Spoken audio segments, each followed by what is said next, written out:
You're tuned to The Drive on your 24/7 home of the black and gold. Steelers Nation Radio.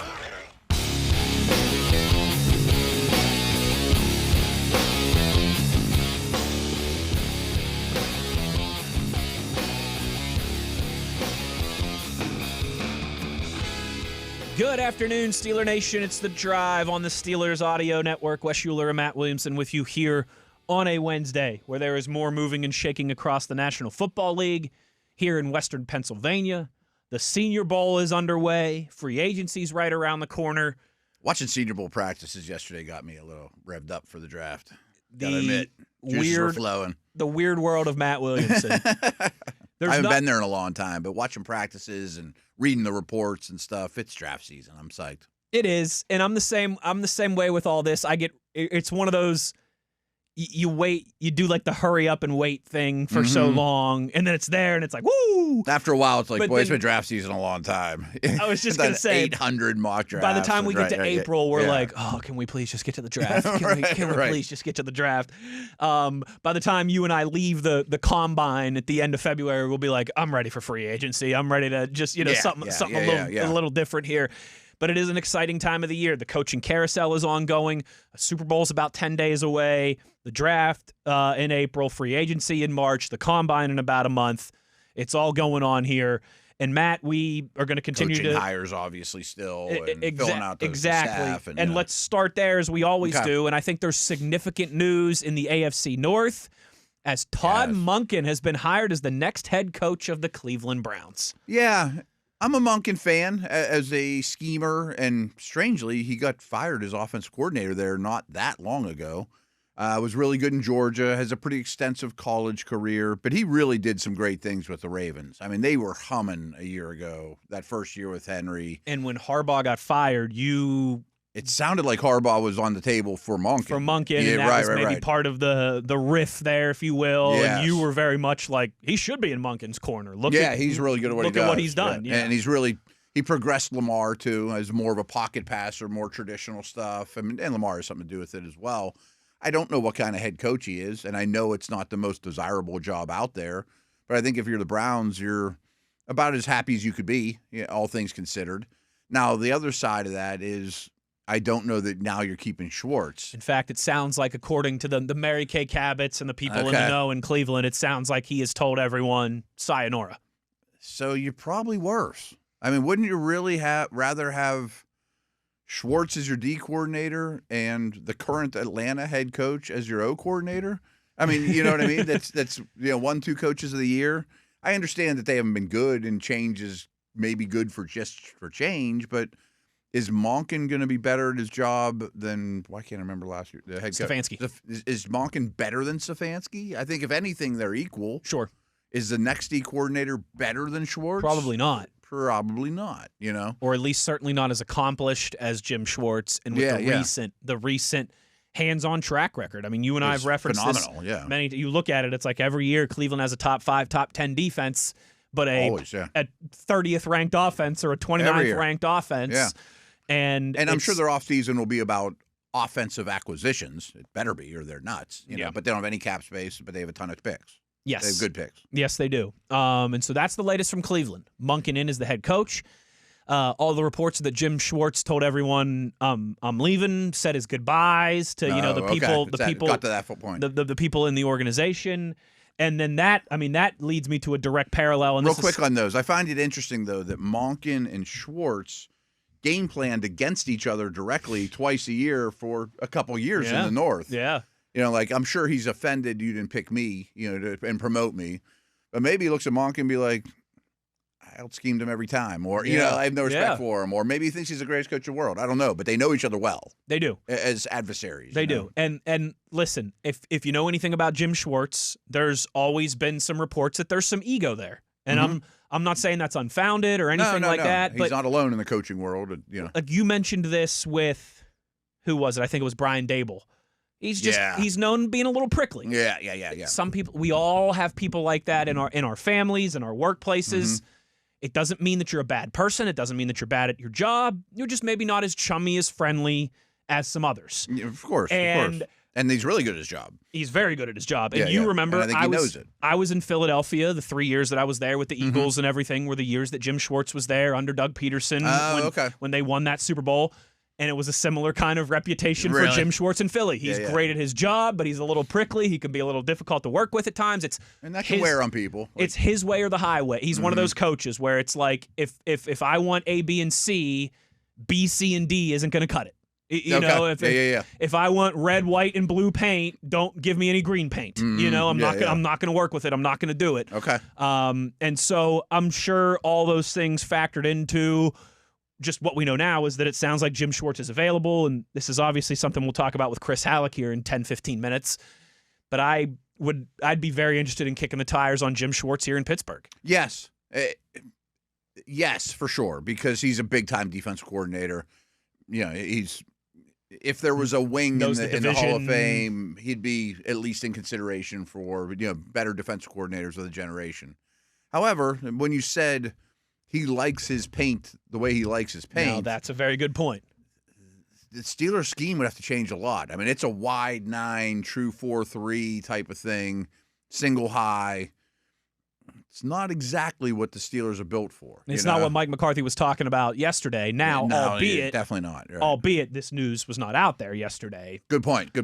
So, but he'll get hired quickly if he wants. If he wants a job quickly, he will have a job quickly because he's one of the most accomplished of his generation, and is now available. I assume the Browns have to let him out of the contract, though. That's kind of what I was wondering too. I bet that there's a little bit of red tape there. Okay, because most of these guys have. Sure, I don't think he's been released of his contract yet.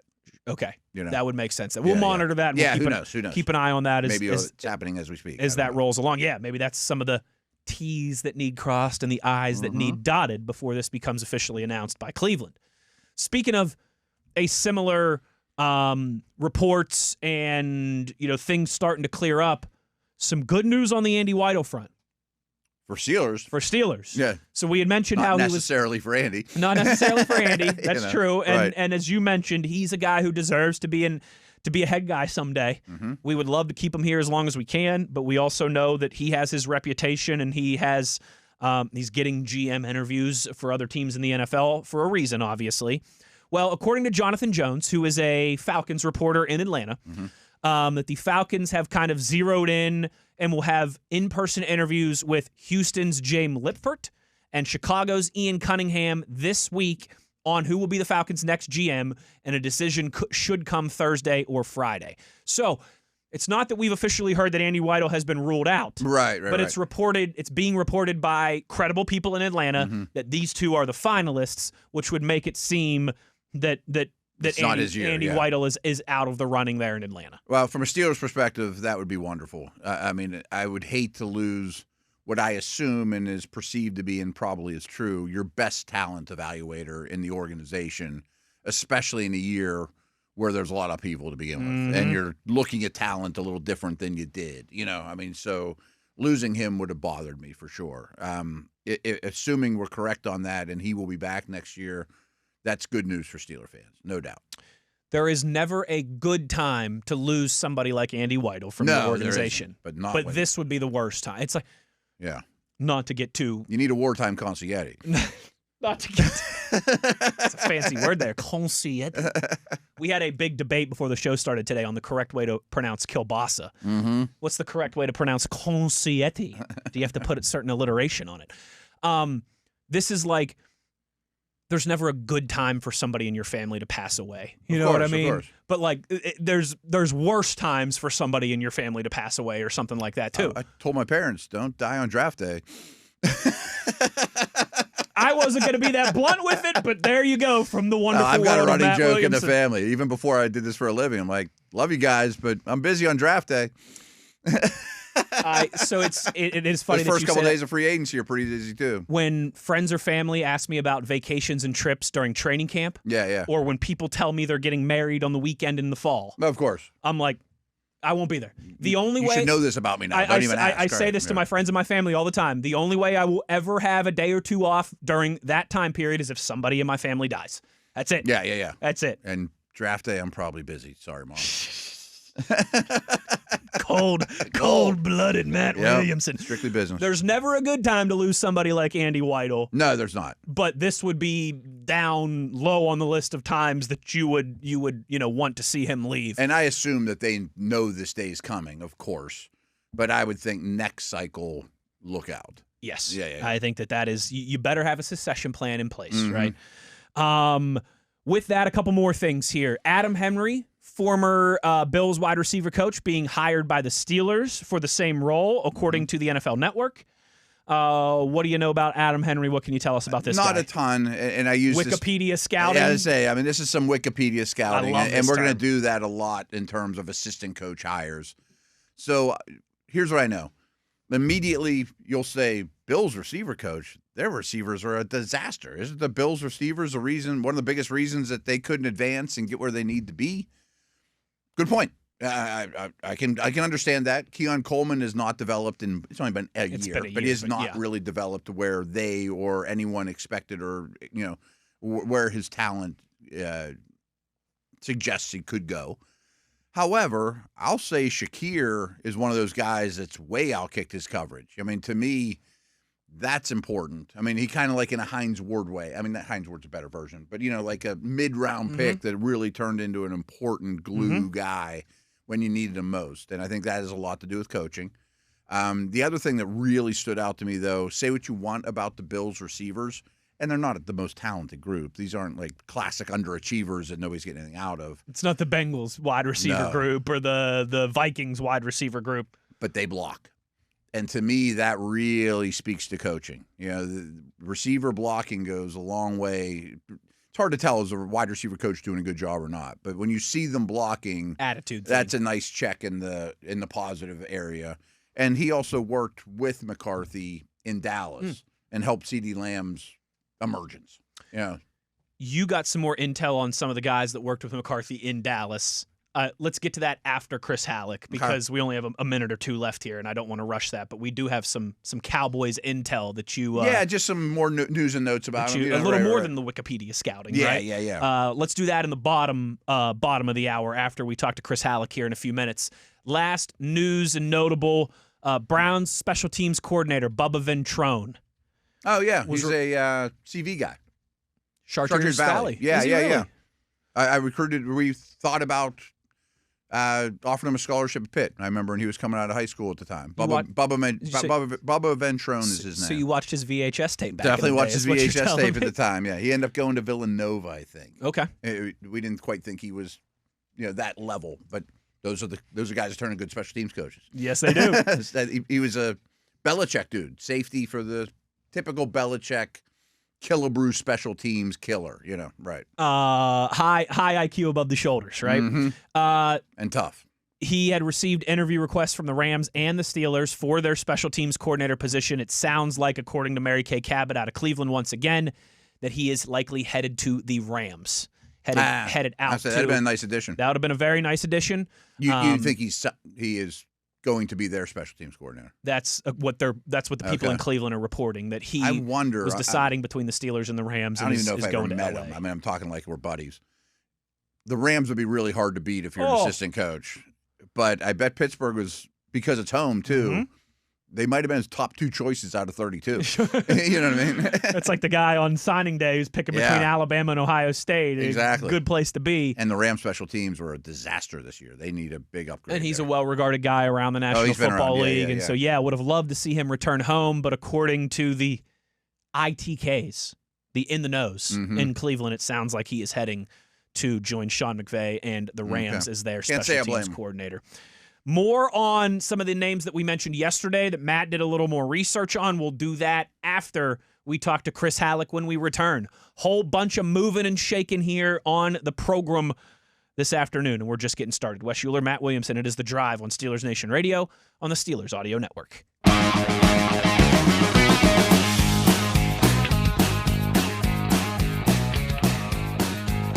Rolling along here on The Drive on a Wednesday, and to the phone lines we go to catch up with our buddy Chris Halicke. Of course, covers the Steelers for DK Pittsburgh Sports. A lot of ground to cover since the last time we talked to Chris, so let's get into it. Thanks for taking the time, as always, partner.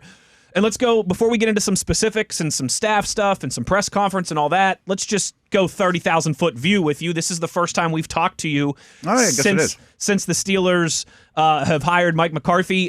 It's probably too late in this process to say initial reaction, right? I mean, that would have probably sunk in by now. Yeah, that would have happened Sunday and Monday. But just your, again, 30,000-foot view thoughts. Mike McCarthy being the 17th head coach in the history of the Pittsburgh Steelers.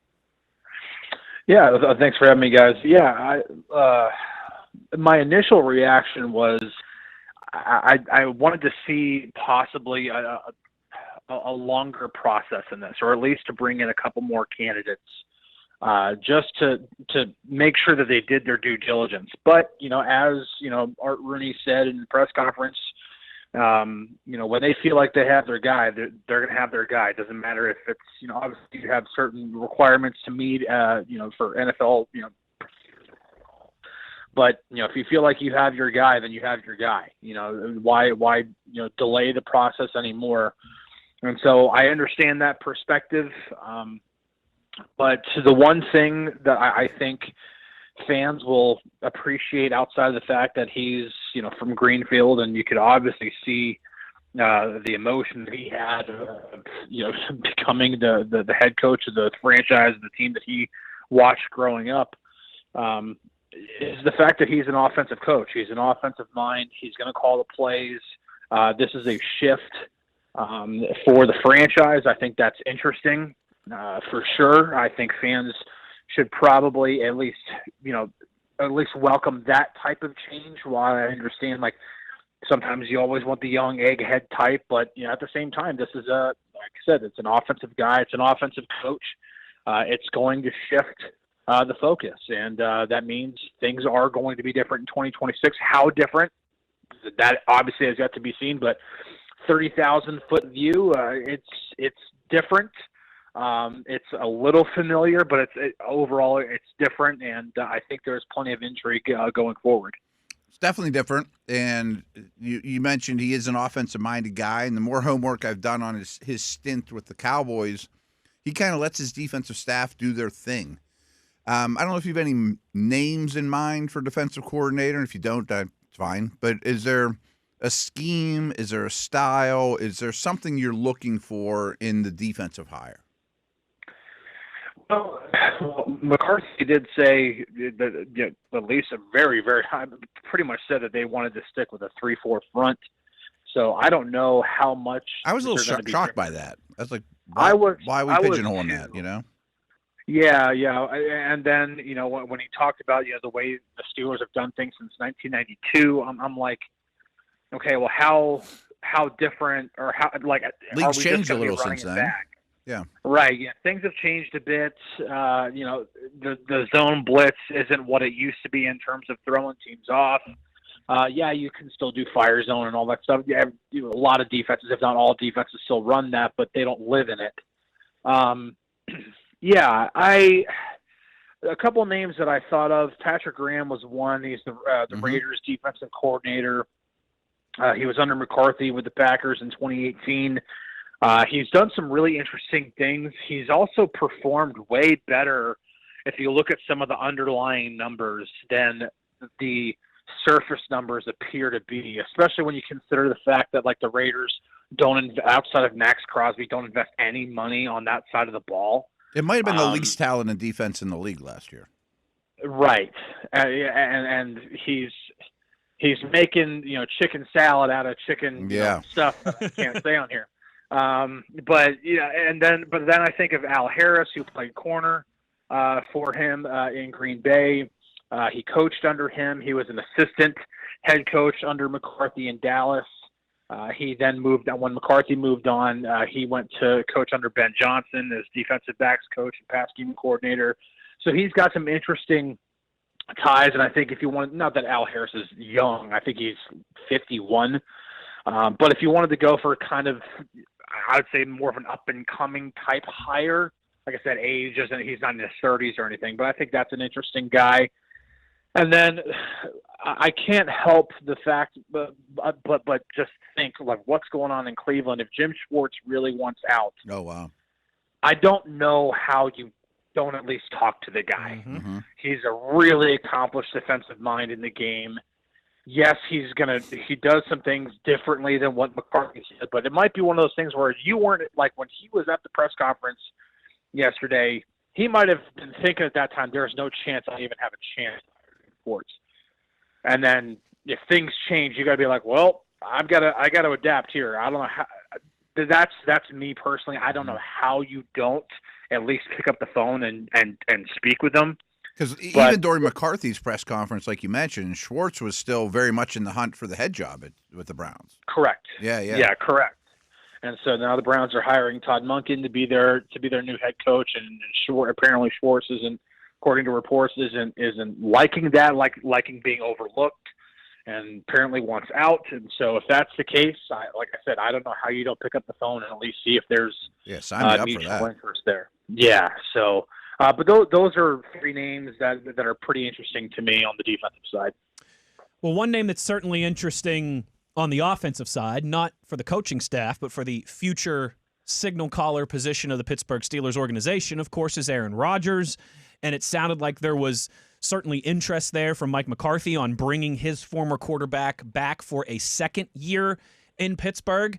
I guess, Chris, I don't know. Like, if I posed it to you this way, and we are still it's the end of January here. We're still a few weeks away from free agency, still a couple months away from the draft, all that stuff. But if I had to say to you, September when the Steelers season begins, Aaron Rodgers or door number 2, who's starting under center for the Pittsburgh Steelers? If I were a betting man, like right now, here we are on January 28th, I would say Aaron Rodgers is the starting quarterback. Yeah. That being said, we don't know where Aaron's head is. We don't know if he's just like, you know what, I'm done. I've accomplished everything I'm going to accomplish. The chances of winning a Super Bowl is slim or whatever. I don't know. I'm not going to speak for Aaron, but we don't know what he's thinking. I don't think you're completely forfeiting on the quarterback position if Aaron Rodgers is your quarterback in 2026. Omar Khan, I asked him yesterday in the press conference, if McCarthy's experience of working with quarterbacks played a role in this hire. And he said that was a part of the conversation they had with every candidate. And I believe that remains the one of the primary goals for Omar and now Mike McCarthy is finding that long-term answer at quarterback. Rodgers is not that. Now, that you can still get that guy. It could be Will Howard, who was brought up unsolicitedly by both McCarthy and Omar in the press conference yesterday. So it could be Will Howard, and it could be another year of him learning. But maybe this year, instead of being the very distant number 3, maybe he's elevated to he's the backup. And if Rodgers can't go, then Will Howard's the guy that goes in. Maybe it's something along those lines. Or maybe, just maybe, they find something else throughout this draft process. They might really like Garrett Nussmeier, and Nussmeier family has some ties to McCarthy. They might really like the tantalizing tools of Drew Aller, seeing that 6'5" frame and cannon for an arm, and McCarthy might see that and meet with them and be like, you know what, I feel like I could develop that or whatever. I'm just throwing like 2 names out there. There will be a long-term option. It might not be decided this offseason, but when it comes to the future of the position, I believe that is very, very much on their mind, whether or not Aaron Rodgers is the quarterback in 26. I was going to ask something very similar to what Wes did, so I kind of want to expand on what you're just saying. And like Nussmeier and Aller aside, I mean, if hypothetically the Steelers go into camp with Rodgers, Rudolph, Howard, and they spend a lot of resources on wide receiver, another defensive tackle of note, kick some draft picks to next year, sign a free agent receiver. Would you approve and understand that, especially if you're sitting there with a lot of resources for the 2027 draft? Yeah. I mean, Listen, you don't have to get your quarterback this offseason. this draft. You don't have to. You don't have to get because it's not a great quarterback class. It's Fernando Mendoza and then everybody else. I want the right quarterback. I don't necessarily want the newest one, or the most easiest one. And as far as I know from my conversations with people on the inside, the way it's been put to me is we're not going to Kenny Pickett this thing again. Good. It's not going to be a first, hey, we're in the first round. We're just going to take the best quarterback available. It's the next time the Steelers take a quarterback in the first round, it's going to be a guy that they believe is their next franchise quarterback. Now, again, you can still draft and develop. If you get to the third round, and I'm not even going to name a name, I'm just saying a quarterback is there that you're really interested in, that you really feel like can become part of this quarterback room and can be developed, you can begin the development plan in 2026, then by all means, take your swing. See what you can get out of that guy. I have no problem trying to find answers in more ways than just, hey, we have to draft the guy in the first round. Not every Hall of Fame quarterback was drafted in the top 10 of the draft or top 20 of the draft. So you can find your answers. But yeah, what you're talking about, if it doesn't work out, it's just the way the draft falls or what you learned from the quarterback class, you don't have to take a quarterback this year. If it were a quarterback-rich class, then by all means, do what you need to do to get up there and to get one of those guys. But it's not that kind of a class, so you don't have to force it either. I wouldn't be super psyched to trade a draft pick for Mac Jones or Kyler Murray or one of those type of moves.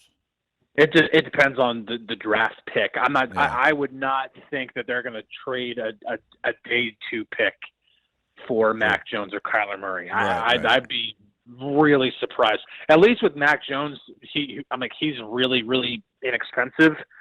That's not the case with Kyler Murray. So you're talking about contract wise, yeah. Yeah. So and then you're talking about giving a day 2 pick. I don't think that would be the move, but you never know. When you're trying to find a quarterback, you'll do some different things. And yeah, we all know that's the case. Certainly, the quarterback is the straw that stirs the drink. If you have one, you never talk about it. In terms of a need in the draft and free agency. If you don't have one, it's pretty much all you talk about at times. And we've seen both sides of that equation in the Ben Roethlisberger and now the post-Big Ben era.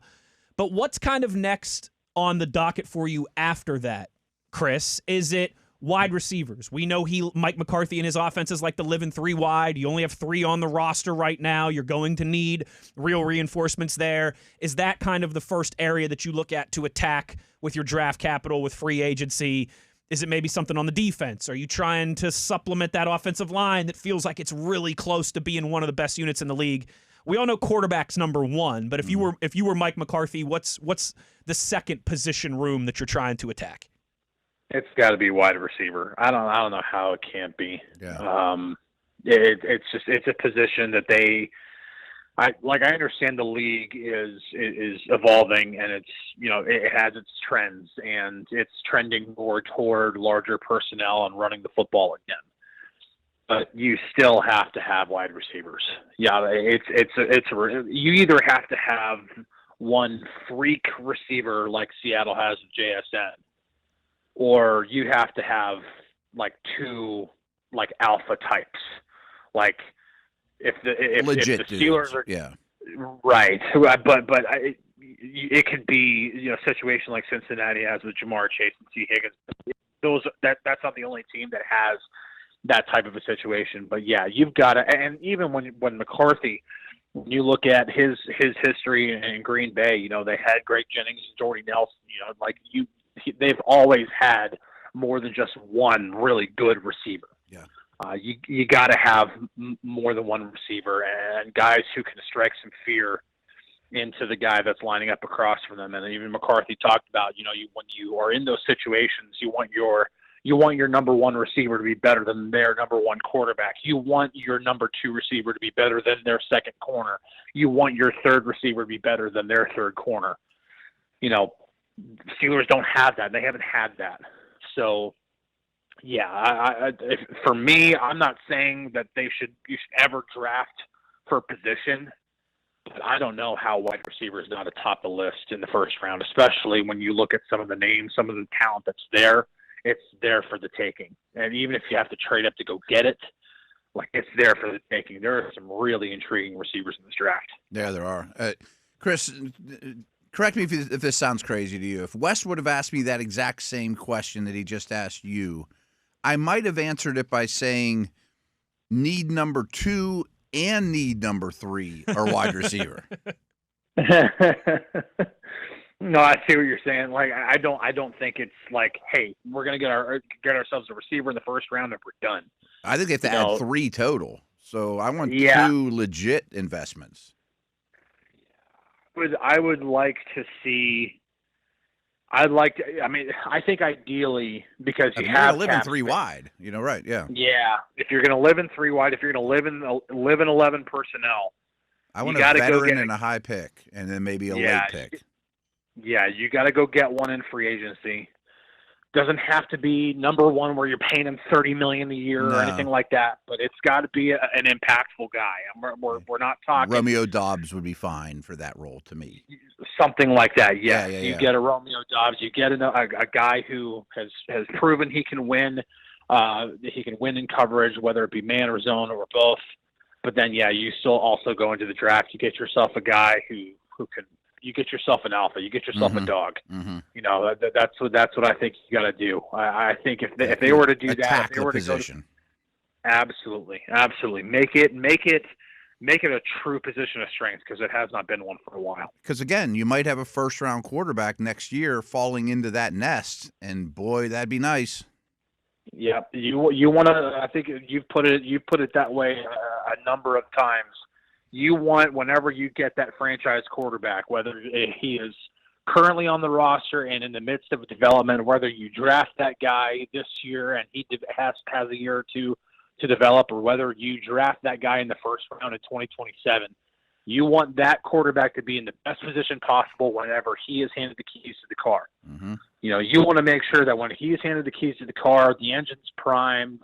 That car. And the other thing, Chris, Aaron Rodgers could potty train the rookie in the meantime. Get him ready and on the right page. Yeah, absolutely. Yeah, how about teach him how to swim, or like take the training wheels off? I mean, I don't know if we have to go to the potty here, Mr. Williamson. Just get the diapers off. It's fine for year 2. Training wheels off, okay? Training wheels off.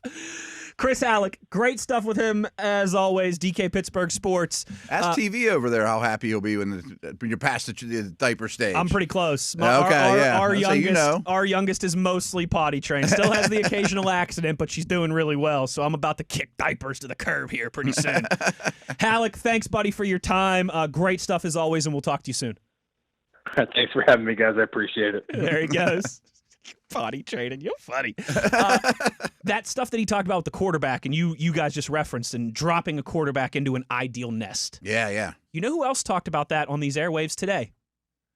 I don't. One Benjamin Todd Roethlisberger. He's a pretty good quarterback. Future Hall of Famer, 2-time Super Bowl champion. Okay. He was on with Max and Rob in the locker room today, and kind of similar thing. He was like, yeah, if there's a quarterback you like this year, great.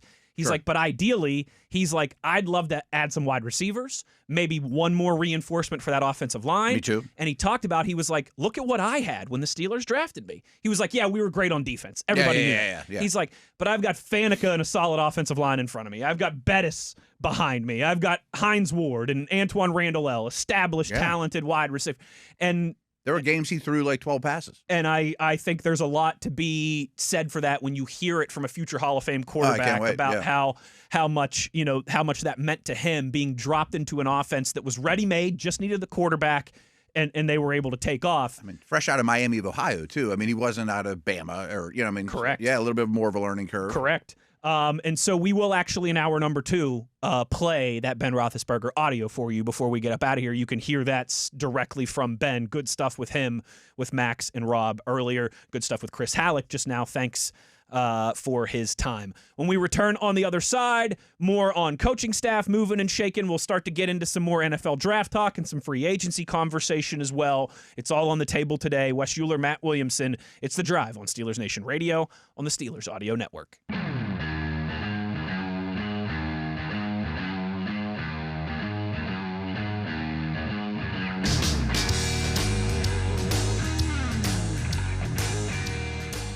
Rolling along here on the drive on this Wednesday afternoon as we close down the first hour here. And Matt, I love your term. We're going to continue to use it throughout these coming weeks as the Steelers fill out Mike McCarthy's inaugural coaching staff here. Wikipedia scouting. We did a little bit of that with some of the names that were originally floated yesterday. Right. Lunda Wells, Patrick Graham, some of these guys. But I know that you in the last 24 hours, or maybe 22 hours since we last met here, have done a little bit more than some Wikipedia scouting. I know you talked to some people, particularly in the Cowboys world. So what do you want to peel back the curtain on first here? I know you got some more information on Lunda Wells. I want to stress that there? one, but real quick, Patrick Graham's somebody we knew more than just Wikipedia scouting. He was at least a coordinator. Because he's at least a defensive coordinator. He's not a position coach. He's a coordinator. Exactly. Yeah. But I do want to say, people will be like, "You're interested in the Raiders' defensive coordinator?" Their football players were terrible. Besides Max Crosby, I mean, I think you always have to evaluate the situation. Yes. Like, if I was the Raiders GM, I might look at their defense and be like, we need 9 new starters. Like, I mean, really do. A lot of my cynical buddies are like, I don't understand all the love for Josh Allen. I mean, he's never been to a Super Bowl, can't get over the top, make this mistake in this playoff game. And I'm like, guys, I get what you're saying. Yeah, he's not perfect. But look at where Mahomes landed, and look at where Josh Allen landed. And look what the Bills were before he got there. And not everybody gets handed the same deck. Not everybody gets handed the same hand. Yeah, it's that famous. Some people are born on third base and think they hit a triple. Was that? I think that was Ryan Day talking about Jim Harbaugh a few years ago. His situation in Las Vegas was certainly not being born on third base. No, but I do think Graham got a lot out of a little last year and would be a fine hire. I know that he's not a super inspired, people go through the roof type hire. I'd be fine with him as a defense coordinator. Back to Wells. Wells is a perfect example of not knowing from where we sit all the responsibilities of assistant coaches. So from what I understand, after talking to a couple people that were around the team and are smart. McCarthy's at least he was in Dallas. He's going to probably let the defense coordinator do his thing. Yeah, check with me, but the defense is yours. I'm really offensive minded. The classic, hire somebody that you trust and let them do their job. Exactly. Don't micromanage them. And he's really quarterback specific. Okay. So one of the things McCarthy's not as into as other head guys is practice, building the practice schedule. That's a big deal. That eats up a lot of time. It's a whole script. It's a whole script. And if you've ever been around, it's a whole. I mean, they literally have a packet every day. I've been in that meeting room every day. Here's where we're starting. Yes. Here's what we're doing in second period. And here's what we're doing in third period. And here's how it relates. This is going to be 6 minutes. This is going to be 7.5. And sometimes the defense coordinator would yell at the offense coordinator, like, I need 9 minutes of blitz period. Yes. Behind the scenes, watching those guys fight was like, this is nuts. There'll be something on. You're playing the Ravens. There'll be something on the period. We're simulating Lamar Jackson in this time period. Yeah. You know what I mean? We're doing this much red zone. We're doing this much, special teams, et cetera, et cetera. It is scripted out the same way a teacher has a lesson plan for the day. In the classroom type thing. So again, Wikipedia scouting, looking at a tight end coach who more or less is usually the lowest guy on the totem pole in the offensive meeting room. The running back coach and the tight end coach are not as revered generally. There's great running. Dick Hoke was revered. It's a general statement. But O-line coach carries a lot of weight. Quarterback coach carries a ton of weight. Receiver coach somewhere in between. If you're a passing game coordinator or running game coordinator, that's another, important dude. So Wikipedia scouting, looking at Wells, he has not coached long. He's a tight ends coach. Boy, that'd be a big jump to be offensive coordinator. And it would.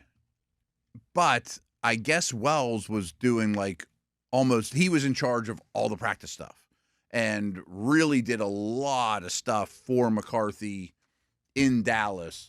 And a lot of people were like, my Dallas guy that I was talking to was like, I really hope you guys don't hire him because I think one day, not only is he going to be a good offensive coordinator, but he's going to be a head coach. He's got a really bright future. So you the might people, be getting in on the ground floor on him. the You know people what I that mean? know about him Don't want to lose him. don't want to lose him. Yeah, yeah. And I guess he's also an Andy Weidel type. exactly. Yeah. And I guess he's also very valuable behind the scenes. Prep week for the Ravens. He's putting together your practice report, maybe even kind of running practice. Like, I mean, that doesn't mean McCarthy's like taking a nap when practice is going on. I mean, he just isn't as involved with. There's only so many hours a day, folks. That's what people don't know unless they've ever been in a building. And you know what? It's one of the things That's why I don't comment about assistant coaches, because I know I don't know. It's one of the things I remember talking with Dale about this in the past, of just the differences between Bill Cowher and Mike Tomlin during practices. Sure. How Bill Cowher was much more, I don't want to say hands off, because that makes it seem like he's just sitting in the stands doing nothing. There were many camps he wasn't even there, but times were different. Times were different then too, but just that Mike Tomlin was involved with every group, every drill, walking around, very pedantic, right? Very detailed, hands-on focused. Where Cowher, each position where group, Cowher right. was kind of more of like a CEO and an observer. My running back coach is doing his own thing, you know.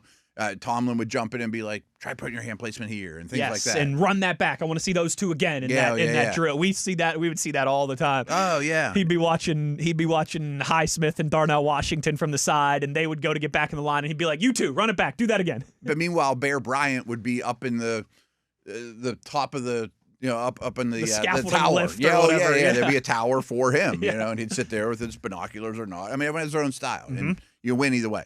So that was interesting to me and encouraging, because I always want to make sure I tell people I am Wikipedia scouting on these assistant guys, because there's way more they bring to the table, good and bad, than you're just going to see by their resume. And I think that should be known. Mm-hmm. But it's also, I think, when you get some more intel on these guys, right, that makes it exciting. Yeah, exactly. That's the receiver coach is big on blocking. Good. The kind of stuff that you want to. That's the kind of stuff that you want to hear. And so if he's a guy who has spent a lot of time, as Mike McCarthy labeled it yesterday, grinding it out. Yeah, he's put together the practice reports. He's gone over all the details, all the X's and O's, all the T's and the I's that need crossed and dotted. Some of that's minutia too. Some of it's not real fun. Some of that is not real fun. It can be a labor, certainly. But if he's handled all that so well for McCarthy in the past, why not have him be the one who can? You need new, fresh ideas on that staff, but you also need people who speak your same language and know when you want to zig and when you want to zag. I hope they're not all same people from his old staff. Totally. Too, right. But those staffs put together a lot of points and a lot of yards too. They do. You want some people with new ideas, fresh ideas, different concepts, but you also want some people who speak your same language. Yes. It can help you preach the gospel to the whole roster. And the guy I talked to also said you're definitely going to have an improved offense schematically. You're going to have modern day is not the right word, but like you're going to have a buttoned up professional offense, and it near the top of the league level, in terms of play calling, play sequencing. That's not a term people use enough. Play sequence. After this, I'm going to run this, or I'm setting go back up this to do that. That type of thing. Detail, all that type of thing will be at one of the highest levels in the league. So I thought that was really encouraging too. Matt, we have some significant news here across the timeline. Per Jerry Dulac, Mike McCarthy is reportedly close to hiring Patrick Graham as his defensive coordinator. Okay. So that's I think they did a year or two to get. I only looked at it super briefly. I Wikipedia scouted Graham. I think they were together with the Packers for a season, maybe two. Okay.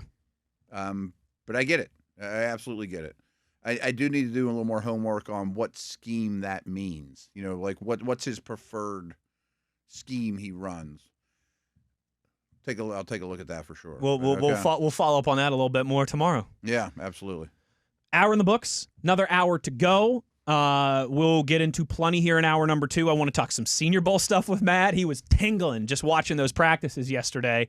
We also are going to hear what Ben Roethlisberger had to say about Mike McCarthy, about how the Steelers should approach trying to find their next franchise quarterback.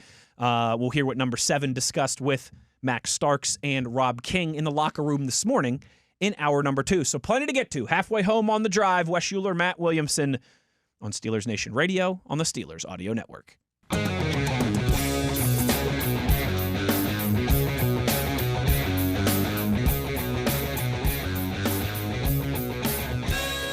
Good evening, Steeler Nation. How we doing? Well, that's good. Us too.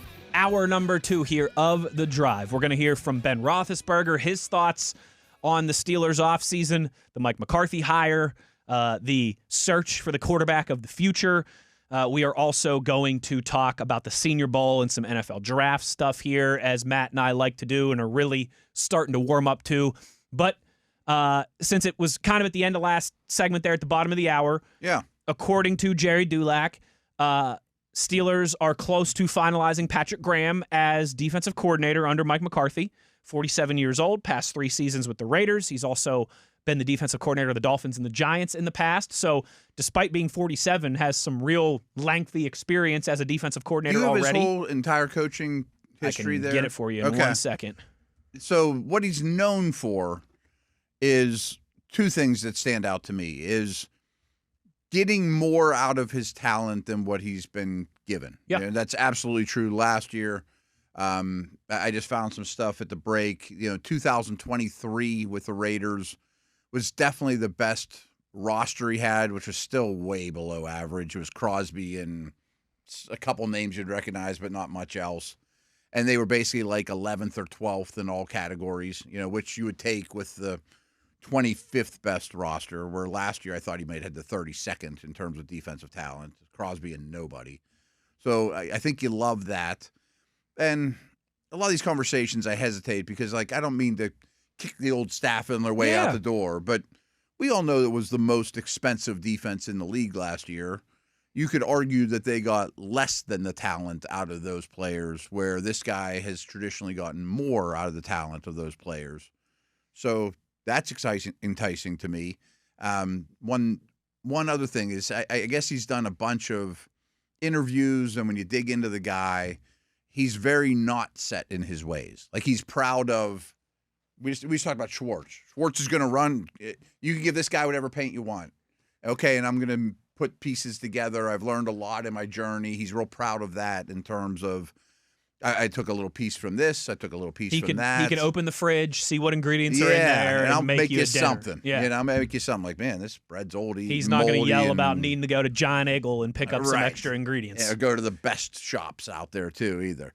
Why had you bring it up? So I think he was on Belichick's staff for sure was. 5 years. He which sure I was. love. So he played college football at Yale. Wicked smart. Wicked smart. I mean, I guess that's more of a Harvard thing, but wicked smart there at Yale. Ivy Leaguer. Nice. Then coached in college for a while where he got his start. Wagner, Richmond, Notre Dame. Toledo. And then he was hired from the Toledo staff by Bill Belichick and the Patriots in 2009.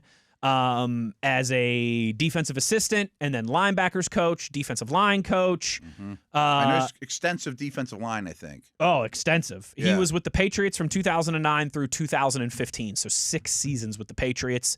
Then he was with the Giants for 2 years. Won a lot of games with the Patriots. He sure did. Got some rings on his fingers. I'm not sure there's a guy I'd rather have him learn defensive stuff from than Belichick. Yeah. Because like you just said, Even Belichick, though the poor guy can't get in the Hall of Fame. I didn't want to go down that road today because Lord. that's what everyone in the football world is talking, and I think so much of that Hall of Fame talk is just regurgitated stuff. But yeah, that's ridiculous. It is the most that's ridiculous thing I've ever heard. And I don't know, all these Hall of Fames in all sports, it's like they can't stop tripping over themselves to be sanctimonious at every corner. Can't be a first ballot guy. Yeah, just spare me. But different conversation for a different day. Then from the Patriots, he went to the Giants. Was a defensive line coach there for 2 years. Then, get this, was with the Packers in 2018 where he was the linebacker coach and the run game coordinator.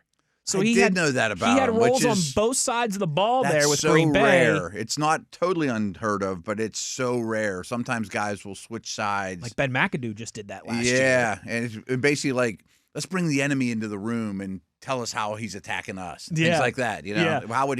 How would he rip holes in our offense or our defense? I told you when I was Eagles time frame in my life. Like I remember when they hired Juan Castillo from he's a perfect example. Offensive line coach to defensive coordinator. Right. So those things do happen. Then in 2019 was when he started his defensive coordinator. It shows how well-rounded he is too. Absolutely. Yeah. Miami Dolphins defensive coordinator in 2019. From there, Giants defensive coordinator and assistant head coach for 2 years, and then he's been was the Raiders defensive coordinator since 2022. He is a Super Bowl champion, won Super Bowl Super Bowl. Had to win something with Brady and Whatever Belichick. number this is in Roman numerals that I don't want to take the time to realize right now. It was the Russell Wilson interception at the goal line by Malcolm Butler. Super Bowl. Seahawks Patriots. Just Patriots. like we're about to see. Like we're about to see. Run it back a decade later. So he has been a part of a Super Bowl winning team before. I'm perfectly fine with it. The more and more I just happened to do homework on him this morning, not even knowing that he was the leader in the clubhouse, but apparently that's not. I mean, the Steelers haven't announced it, but Jerry knows the stuff. And he's not the only one now on Twitter that's reporting that too. Mm-hmm. Also being reported that Mike McCarthy is expected to bring back 3 members of Mike Tomlin's staff. Linebackers coach Scott McCurley. It has to be McCurley. Yeah. Because he worked with McCarthy previously in Dallas. And even the year that McCarthy took off between Green Bay and Dallas, Scott and I were GAs together at Pitt. You just got connections to everybody. Wow, because there was a lot of Pittsburgh connections. McCurley took the year off, from what I understand, with Coach McCarthy before he got hired with the Cowboys. Gotcha. And they did all kinds of special projects. And Gotcha. Yeah. Interesting. So Scott McCurley, Good who's obviously got a big relationship and history with quarterback coach Tom Arth. He played for McCarthy. And so you might hear that and think, okay, well, that means Aaron Rodgers is coming back if they're bringing back the same quarterback coach. Not necessarily, because he has a relationship with McCarthy that dates back further. And Arth had a good reputation here, too. Yes. And then secondary coach Gerald Alexander, pardon me. Okay. I don't know if he has connections or not, to be honest. I don't know much about Alexander. So, and again, this is all stuff that's kind of happening on the fly here, and we can dig into and do a little bit more tomorrow. But that's what's being reported right now in terms of Patrick Graham as defensive coordinator, and then 3 of those guys from the staff that will be retained, will be kept. Okay. Good. I like all that. Absolutely. So Arth is going to come back as quarterback coach. That's what it sounds like according to the reports. Yes. So there's still an opening at offensive coordinator. Yes. That's what it sounds like here. Trying to see if I can find any more clarity on that. Now, obviously, that's super important. Now I'm kind of really focused on an O-line coach, too. Oh, absolutely. That is so important. Side note, I meant to bring this up when we were talking a little bit about, Monken and some of the moves around the league. People are going to hate hearing this, and I forget his name, my apologies, but the Falcons' former O-line coach was hired by the Ravens today. Okay. And he is super highly regarded. Yeah? Yeah, he's one of those, Munchak top 5. There's a handful of big-time difference-making O-line coaches. Philly's got one. I was just going to say the Munchak millionaires, as Wolf used to call them. Yep. I mean, and I think this Falcons dude, now Ravens dude, is in that category or knocking on the door. What's the Eagles guy's name? Because his players say it. Jeff Stoutland.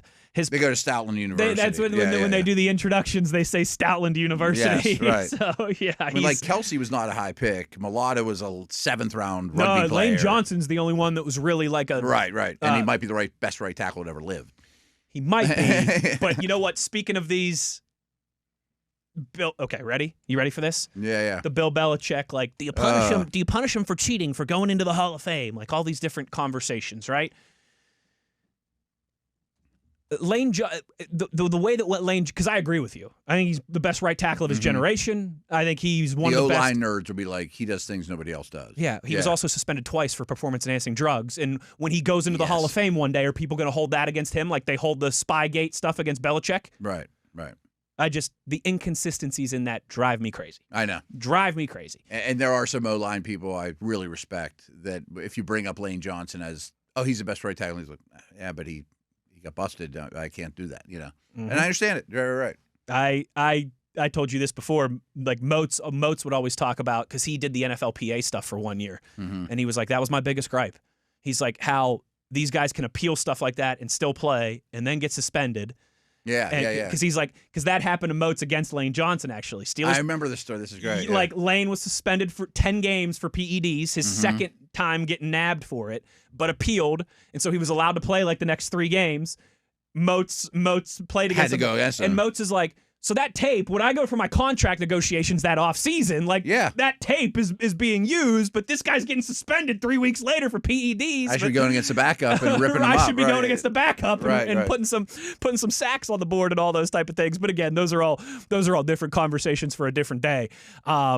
But certainly you're right. The offensive line coach is one that we will be keeping an eye on. I don't know. I haven't heard any names. I was just going to say. No clue. Yeah. Haven't seen or heard any, but obviously as soon as we do, that'll be something that we'll bring to the forefront. That's a pivotal hire, though. Pretty quickly. I agree. I think in general that's always a pivotal hire, but especially when you still have relatively such a young offensive line for the Steelers that has so many starters. And I bet they draft another or two. So many starters that are still on their rookie deal.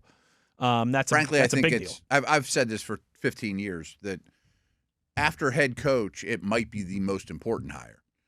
Offensive play caller is, if your head coach is not doing that, but it's as important to me as either coordinator. I think especially these days when offensive line play across the league, just everybody wants to, even the best units in the league still have some areas that they want to get better on their offensive line. You can give me a little bit of an advantage because I'm not in an advantage talent-wise. But I'll say this till forever, and especially around, it really comes apparent like when you watch the combine. The dudes I'm trying to block are way better physical specimens than me. Yes. Yes. Way better. Matt, you want to talk some Senior Bowl? You want to talk about some observations, some early thoughts and things like that? Kind of just digging in, but let's go through the quarterbacks. Wide receivers in this draft, as Chris mentioned, are really exciting me. I don't have a ton of nuggets. I watched both practices. That was about 4 hours. And I've done a lot of in the last 24 hours, Steeler assistant coach stuff, which I'm glad we did because a lot of stuff came to fruition. So I don't have a ton of names to really dig into all through the Senior Bowl, but let's talk about the quarterbacks at least. Let's talk about the quarterbacks. And, speaking of wide receivers, you sent me a really good, we like Danny Kelly. He works for The Ringer. He put out his big board. Yeah, they'll keep expanding that too. It's pretty cool. Yeah. His top 32. I think it'll keep getting to 100 and 200 as he does more and more work on The Ringer. I completely agree with you on that, Matt. A lot of receivers. 2, 3, 4, 5, 6. 6 wide receivers in his top 32. Yeah. Just on his this is not mock draft. Right. 6 wide in his top 32 players, 6 wide receivers. I mean, it's so early. I mean, it's late January. But it's way more than a 50% chance, in my opinion, with the 21st pick, the Pittsburgh Steelers select wide receiver, blah, blah, blah, blah, blah. Yes. Yes. A lot can change between now and then. Yeah. If they go out and they I bet they sign somebody, too. I was going to say, maybe the type of person that they sign will lend more clarity to, because if they go out and they sign not a DK Metcalf $30 million a year guy, I don't think they will. But if they were to get a Jacoby Myers type, then you go, okay, maybe it's a little less likely that it's a first round, maybe it's a second round wide receiver or something like that at that point. But they get those 5 picks in the top 100. At least one of them. I think at least there's no doubt in my mind about that. I would almost bet my life on that. Yeah, that pays very little in Vegas. That's like a minus 500 on the. That's like picking Alabama to beat up on Southern Mississippi. Yeah. I did find this funny. He and Kelly in all of his big board, he has a comp for each player in his top 32. For Carnell Tate, it's pretty cool too. You can just do the thumbnail, or you can really go in. Yeah. And I just wanted to laugh about this with you for a second because this reminded me of when you did your comp last year for Cam Scatterby was Johnny Knoxville, and you had us all cracking up. For Carnell Tate, the talented wide receiver, could be a top 10 pick out of Ohio State. He has Tony Hawk as his draft comp. Whirly, gangly, weirdly incredible body control.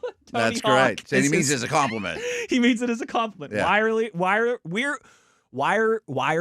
gangly, weirdly incredible body control. Tony Hawk. I've heard Danny on smooth footwork, sure hands. He may have even joined us one year at the Combine. We have to scoop him up this year. Absolutely. I've heard him on podcasts. He is funny. That would be a lot of fun. But that one cracked me up big time, talking about his draft comp being Tony Hawk there, and that reminded me of your Johnny Knoxville joke last year.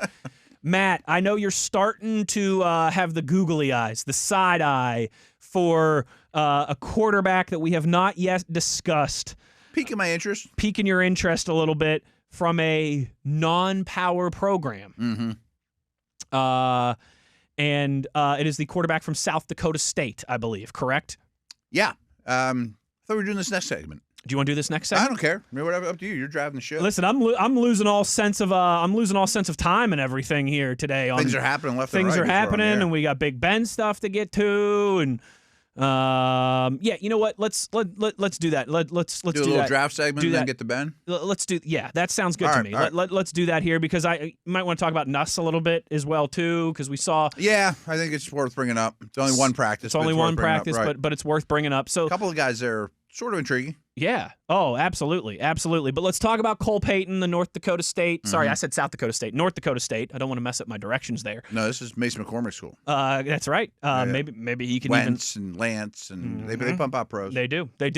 We'll talk more Senior Bowl and kind of in conjunction with some draft board stuff when we return on the other side. And then we will obviously hear from Ben Roethlisberger in the final segment of today's show. We'll do all that when we return. Wes Uhler, Matt Williamson. It is The Drive on Steelers Nation Radio on the Steelers Audio Network.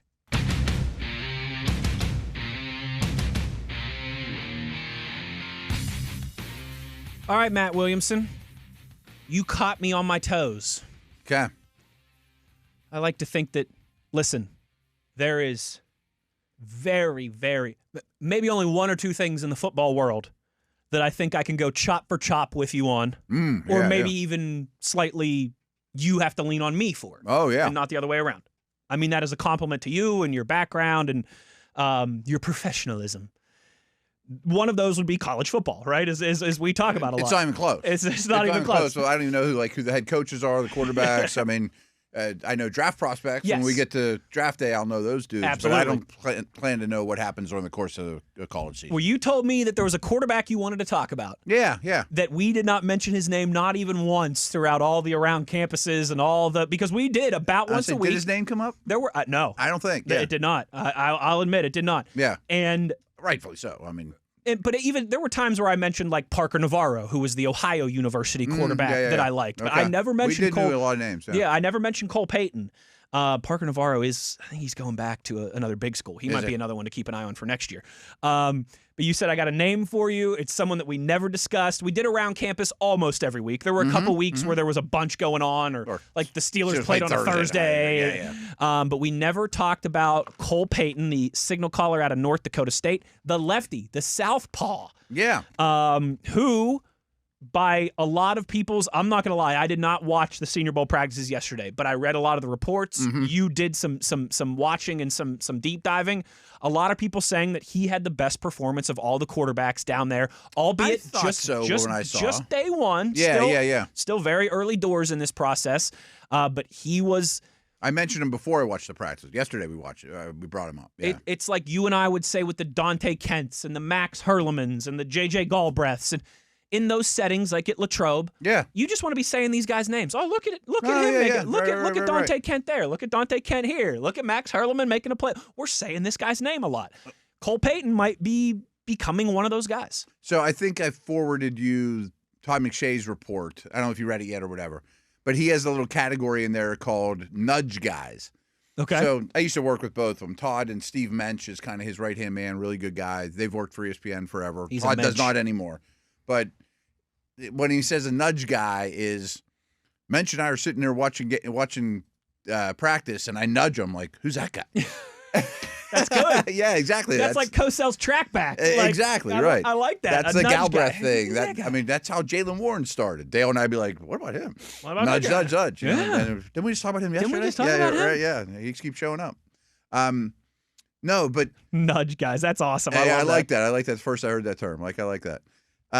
But Payton to me is interesting. And this is, who knows, but I think there's a legit chance that the Steelers quarterback room looks something like this: Rodgers, Rudolph, Howard, and a pick. Not a first rounder, probably not a second rounder, not a seventh, but somebody that might have a chance. Maybe as early as 3, somewhere between round 1 or round. I would say 2 to 5. 2 and Will Howard. Yeah, exactly. Yeah. Like Shakti's still there. And I think he would qualify, if they used a 4th-round pick on him, a flyer, but maybe even if he's a long-term backup, for all these guys that we're going to talk about in that realm, that hopefully you at least would get back up status out of them, but who knows. But he has traits. And when I looked at the quarterbacks before even watching them at the Senior Bowl, he stood out to me because he's big, he's fast, he's super productive at the Wentz, Lance, McCormick school that pumps out guys, and they don't play Bama, they don't play, Auburn and Penn State and all these big schools, obviously. But he dominated. Watching him yesterday, he can sling it. He moves around quite well. I mean, there's something there. There's something to work with, and that's all I'm looking for at this stage of the game. I mean, I might find out he has many weaknesses I don't know about.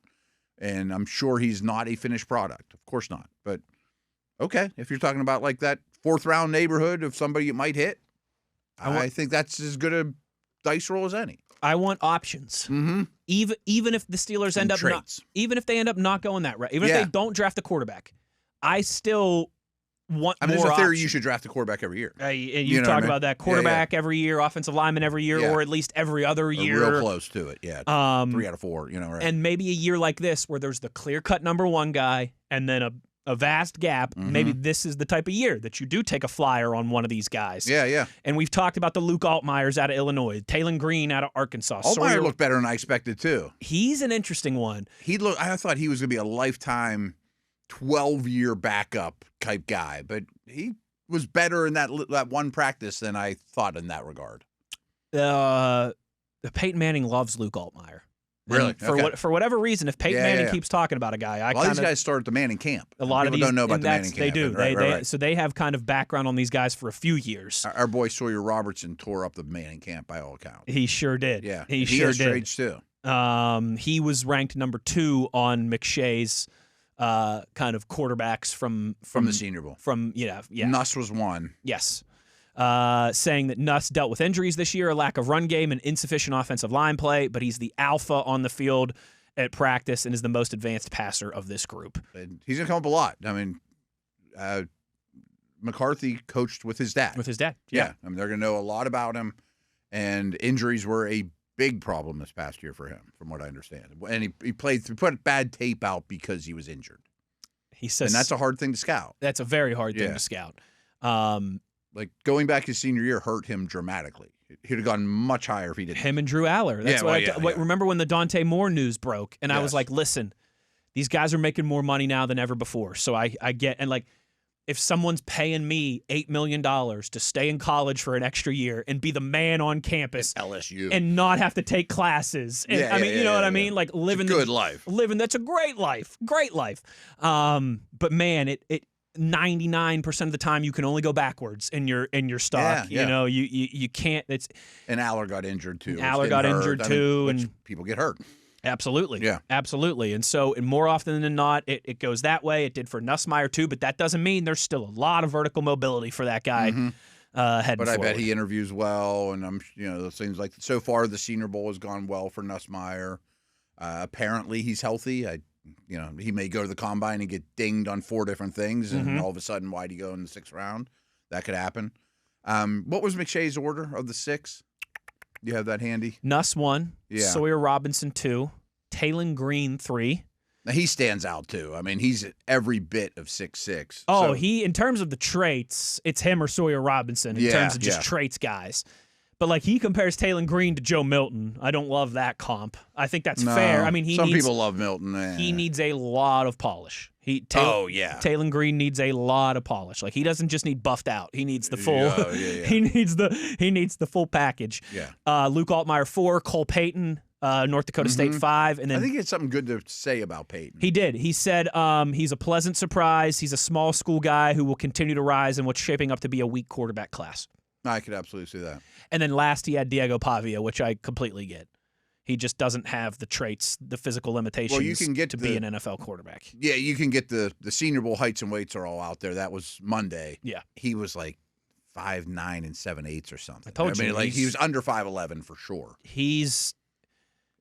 And he's not Kyler Murray. I was just going to say, like, I know it's like kind of like what we say when we talk about the old coaching staff. Like sometimes I don't want to make it seem like we're like throwing dirt on, but Diego Pavia to me he's like great value Kyler Murray or Johnny Manziel. Like he's those two, but a lesser product of those two. And to me, that you can't be a lesser product. Exactly right. I have my problem with Bryce Young. First pick in the draft. I would take Diego Pavia as a college quarterback all day. Like, you'd love if he was a Mountaineer. Sure, absolutely. We would have won more games this season with him at quarterback. You know, most college football programs would have won more games with him at quarterback this year than with their guy. Yeah. You know, but you would have said that same thing about Johnny Manziel. You know, you would. But I don't even know if I want him in camp. His physical limitations are just. Yeah. And he kind of like Manziel. He thinks he's 6'6", and you know. Didn't he have a lot to say too about Heisman stuff? Yes, and it wasn't real appealing. He had a lot of, like, he posted on his Instagram like, F the voters after Mendoza won the Heisman. Okay. He was like partying at a nightclub, and you know how these nightclubs, they have like the neon signs that like the you know, you get like a private table and there's everybody there, the bartenders and everything, and they've and one of his neon signs said like F Mendoza, F Indiana, you know, so he no thanks. He he thinks he's Michael Jordan in the locker room, you know. He thinks he's got some of that little man syndrome in him. But again, outstanding college football quarterback.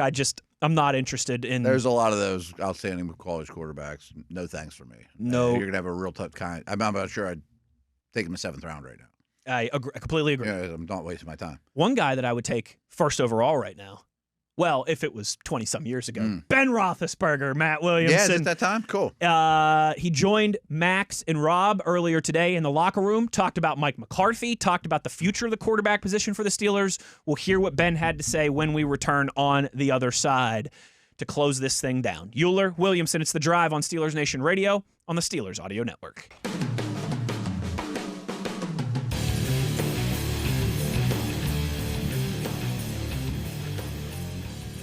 Matt, today's one of those days I feel like we've been all over the place. A little bit. Talked a little McCarthy. Things happen while we're recording. Yeah, a little news while we're recording, and coaching staff, and still dissecting Mike McCarthy and all the other moving and shaking across the National Football League, touching on some draft stuff and some free agency stuff.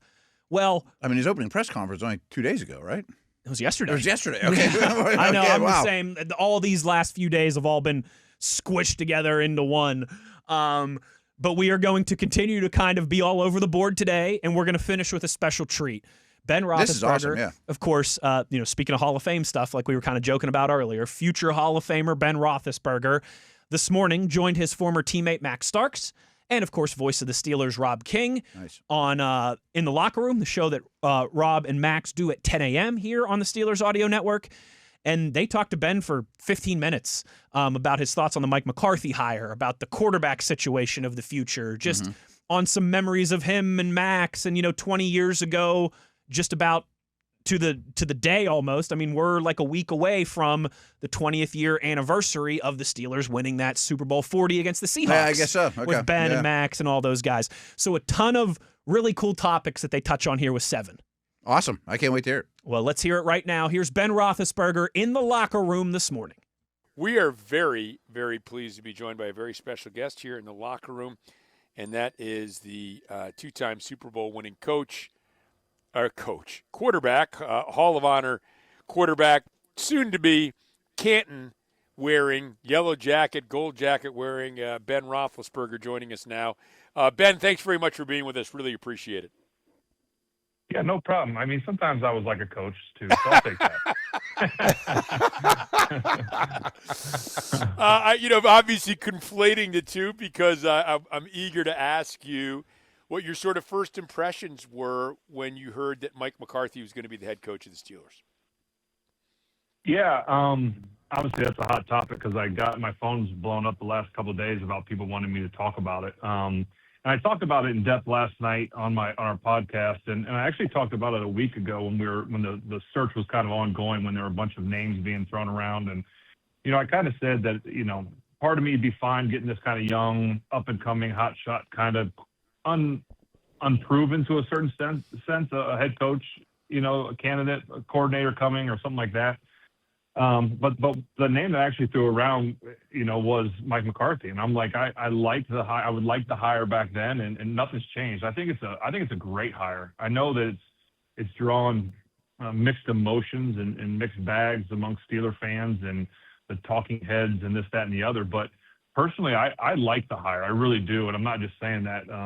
I think it's smart for a few reasons. I mean, I think, obviously there's something to be said about a Pittsburgh guy. Like, I know that's not going to win you games necessarily, but he understands what it is to bleed black and gold. Like I know he's coached elsewhere, but you're telling me that deep down inside him, he didn't always have black and gold running through his veins a little bit. Like, you know what I'm saying? Like, there's something there. And I know fans kind of want this, like, let's just like wipe the slate clean, start over.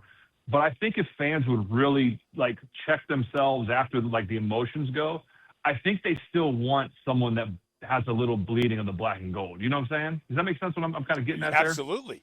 Absolutely, Yeah. it does. And honestly, that was again, is it going to win games? Probably not. But I used the analogy last night on my podcast. Like, I love the fact, like, so Miami of Ohio, right? My alma mater. Like, I wanted them to hire a Miami guy because he's not using it as a stepping stone. He loves it. He wants it to be there forever. Like Mike McCarthy, you could tell in his introductory press conference, like this is a big deal for him. And I know people will say, well, it's a head coaching job with the Steelers. It's a big deal for anybody. Yeah, but there's just something there to it. You get a guy with a lot of heart, and I've used this analogy a million times. I'll take a lineman, and Max, you appreciate this. I'll take a lineman with less talent and more heart than more talent and less heart. And people go, well, why? Because there's something that you can't quantify. You can't gauge heart. And Mike McCarthy has heart for this team, this city, this organization, Lombardi's, and there's something about that. I'm just telling you right now. Yeah, and I completely agree with you, Seven. And great to have you on the show, man. Great to have you on the show. Great to talk to you. You too. I wanted to ask you this, and I think this was something this is the departure from an old, right? I mean, we're getting an offensive-minded coach. We haven't had that, right? We were in the process. Hallelujah. Right? Yeah. And even when we went through our transition, right, from BC to Mike T, we were like, oh, well, maybe there's an offensive coach in there that will care about us, and we won't be the step kids in the room. What does that mean? You think to anybody on the offensive side of the ball, knowing that your coach kind of comes from that side of the focus? Yeah, I think that was my other reason when I spoke about it a couple weeks ago, and one of the reasons I like this hire. It's just time to score more than 6 points in a playoff game.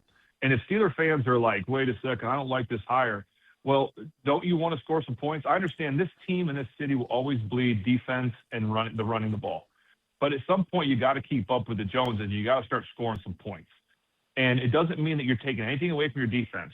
So that's the other reason I like this hire. And I would use this analogy if I asked you guys. I'll ask you two this question. And this is a question I would pose to fans. And I don't want people, as I pose this question, I don't want people's knee-jerk reaction. I want you to think about it. So if you were going into a game or a season, say it's a Super Bowl or it's a full season, you had a veteran quarterback that you were excited about, and all of a sudden that quarterback retired, got hurt, couldn't play that year. And all of a sudden it's like, do you want to go get a quarterback that has maybe never played quarterback in the NFL? Young, could have some great talent, but he's unproven. You just don't know. You might get a stud, but you just never know. Or would you rather have a quarterback that comes in that's a veteran guy, that's proven, that's won somewhere before, he's got experience, he knows what he's talking about, and that's who you want as your quarterback? That's my question I would pose, and that's what we have right now in the coaching situation. I think it's an interesting way of looking at it, Ben, for sure. One of the other things that Mike McCarthy's reputation tells us is that he's very good at working with quarterbacks, developing quarterbacks. He talked about the importance of developing the room, and when you look at, Cooper Rush, for example, obviously not Dak Prescott, superstar talent ability, but he had a great record with Cooper Rush as his starting quarterback. You obviously were a young quarterback in the league at one time as well. How important is that development aspect and relationship between a coach and a quarterback? It's huge. And even more so, which I think and assume, knowing Mike McCarthy a little bit, looking at his track record, because I think this is where people need to also kind of like take a breath. I'm not going to say relax, because that's Aaron's thing. I'll say take a breath. Is that I believe that Mike McCarthy, and he's kind of has a little track record of this, is he's going to bring in some great coaches to coach, right? Like like he's had a, I think he'll bring in a defensive coordinator that he can just kind of say, hey, that's your defense. Like, I'm not going to micromanage your defense. I'm going to focus on the offense. I think and hope that he'll bring in a young offensive coordinator and, to kind of work together. I mean, look what he did with, Kellen Moore, right? Didn't he hit Kellen Moore was his OC in Dallas, went to Philly, now head coach. Like, he's not opposed to bringing in young guys. So I think we have a chance to get the best of both worlds. I think we get a veteran coach in Mike McCarthy who has a track record of working with quarterbacks, a la, Aaron Rodgers potentially for another year if we want, or, knowing how to work with guys. But I think he'll bring in some young guys to also help with the coaching situation. Mike McCarthy seems like a coach that is not opposed to being having smarter or good ideas in the room. I think, and that's very important. You talked about it, Max, when Mike T came in. What made Mike T and that team so great was that he turned the offense over to a great mind in Bruce Arians, and he let Dick LeBeau run the defense. Those are super smart football players that he let do his thing.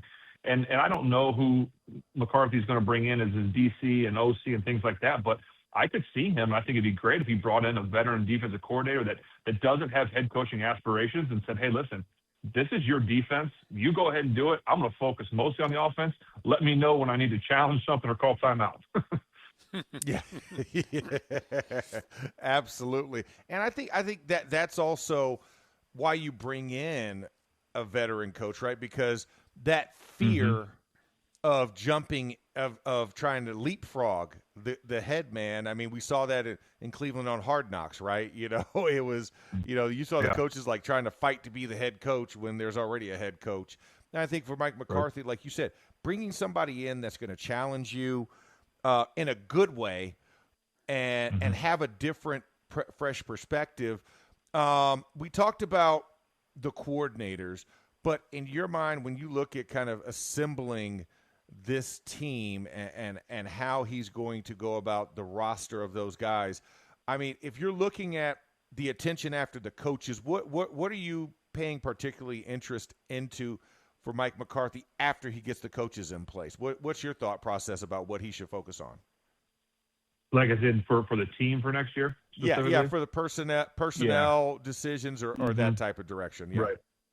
Yeah, I mean, I think, I kind of mentioned this last night too. I would always, there's two schools of thought here. Like, okay, with Mike McCarthy being here, I think that definitely gives Aaron Rodgers more, like it perks his ears to potentially come back, right? Which I don't think is the worst thing in the world. I think he, and he'll know this offense. I think that's huge. So I think there's one school of thought. If Aaron comes back, then I think that gives you another year to kind of work with Will Howard, which I'm a big believer in Will Howard. I think that he needs to get a chance. There's just something in him I see. He's just, I think Pittsburgh's going to love him. Like, he's blue collar, he's tough, he wants to win, he's got a desire for this city. I just think that could be really something that could be interesting. I think it really hurt him last year, obviously, with the injuries and not getting the preseason reps that he could have got. And then obviously a game, was it the Bears game, I think, when Aaron didn't play, all reps that he could have got. So that's unfortunate. But if Aaron comes back, it's just another year that Will can learn behind Aaron. Now, if Aaron doesn't come back, I think I have no problem with Will Howard being the guy this year. But I'm a big believer. I think a lot of teams want to put a quarterback in and then build around the quarterback. I would go the opposite direction.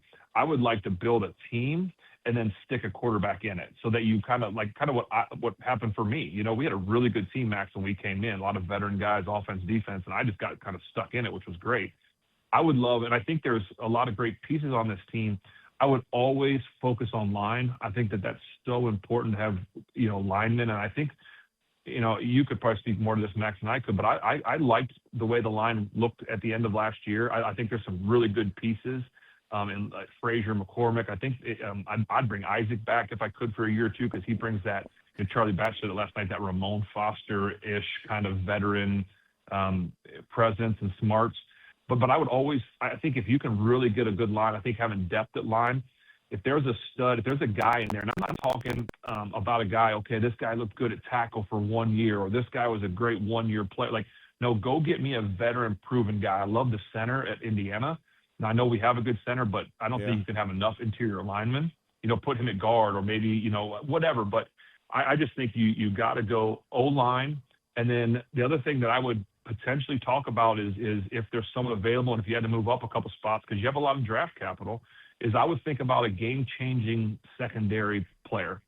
I always hate to say this, but a Troy Polamalu-esque player, right? A guy that just can do something unique. I love the safety at Ohio State Downs. I just think that is there a player out there that we could put in the back end that maybe then we can move Ramsey to corner, or is it a corner that we can keep Ramsey at safety? Like a game-changing type secondary player. Those would be the two areas I'd focus on first. And then obviously I'd try and focus on a receiver at some point. And if you can't keep Gainwell, then I'd get a running back. But if you can keep Gainwell, which I think would be important, especially if you're going to a West Coast system, a guy like Gainwell, Charlie Batch said it last night on the show, will be huge in a West Coast style offense. So if you can keep Gainwell, which should be important, then you don't need to worry about running back. I think, Ben, you're seeing a lot of interesting stuff. And by the way, hopefully they'll develop Roman Wilson at receiver after one full year. He kind of fell off, looked like he was coming on in the middle of the season. They still have Caleb Johnson at the running back position. But, I think the national perception and some local perception is that this is an aging roster, in part because their biggest name guys are older players, Cam Hayward and T.J. Watt and Jalen Ramsey and Aaron Rodgers. But I see this as a team that just won an AFC North title. And like you said, if you make some judicious moves, you have some money in free agency, you have a lot of draft picks that are at your disposal, you could put a pretty solid team on the field. I think more solid than outside observers might think about this roster. Yeah, for sure. I totally agree with you, Rob. And I think the other thing that is a big deal is, okay, if you are going to get Aaron back, can you get him back for the right price? Because if not, you're in the situation where you're developing Will Howard on a rookie deal, which is, anytime that you can build a team while a quarterback is on a rookie deal, you have to do it. A la the Niners a couple years ago with Brock Purdy on his deal. Build this roster around having a quarterback that you don't have to pay a lot of money to. And so I'm with you. I don't think it's that far off, especially you look at you talk about TJ and Alex, and I don't want to put Alex as an older guy, but you got guys in there, but look who's behind them. You got Sawyer and Herbick, and you've got some players, and you spent some time on your D-line last year. So yeah, your bigger names are older, but I'm with you. I don't think that this is an older roster. I think this is a roster that's got some great roots. I think it's got some good that 3 to 5 year player. And that's why I think there's just a few spots that you could really fill until you're ready for this team to really potentially, I think, take off. Hey, Ben, before we let you go, happy anniversary on that first Super Bowl championship. We had Bill Cowher on yesterday. You got Max Starks here helping to lead the way for that Willie Parker run. Your That's first right. Super Bowl championship. I'm sure great memories from this 20th anniversary for you. Yeah, it was so neat. I mean, obviously getting celebrated this year during the season with a lot of the guys and seeing them, and it was so unique because a lot of those guys, when we got there and won that Super Bowl, we were the young pups, Max and I. Like we were the ones looking up to all those guys and like, holy cow, these guys are so old. And now there's now you got the guys looking at us like, boy, you guys are so old. And so what neat memories, and it's so fun. It's fun to be out here talking with Max and you, Rob, obviously, and just talking from 20 years to now, how much different it could be, Ben, thank you so much for taking the time out. Really appreciate it. Love your insight. Love your work that you're continuing to do, and we thank you for being on with us. Listen, it was my pleasure to be on here. Now, Max, you owe me a favor, and you have to come on my show. I got to come to the basement, man. We got to crack a few brews on the air. Yeah, absolutely, man. That's right. I can't wait. You. All right, guys. Good talking to you guys. Thanks. See you, Ben. Appreciate it. Special guest, the great Ben Roethlisberger, joining us today. Well, Matt, when Ben Roethlisberger speaks, we listen. And yes. That was good. I mean, that was great. When I was told that we had Ben Roethlisberger stuff to play on the show, let's do it. I figured, yes, let's do it. Obviously, absolutely. Ben's one of those guys that when he speaks, everybody wants to hear what he has to say. And I was also like, okay, that'll probably be 6 or 7 minutes. No, that was 15, 16 minutes there of Mike McCarthy, quarterback stuff. I really liked what he referenced, talking about how the Steelers were so ready for him to be dropped in there. There's an art to that, man. That nest that was built up and how he thinks they should try and have that similar approach. That means a lot coming from him. I mean, teams like the Jets that go through, Browns that go through quarterback after quarterback because they drop them into a fire pit.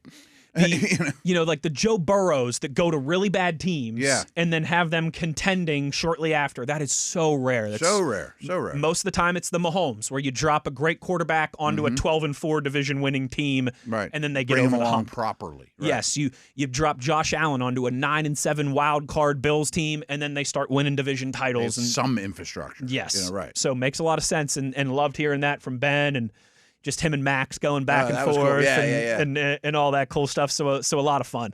But that'll do it for us today. Thanks to Nathan for producing on the radio side, Mr. TV on the video side of things.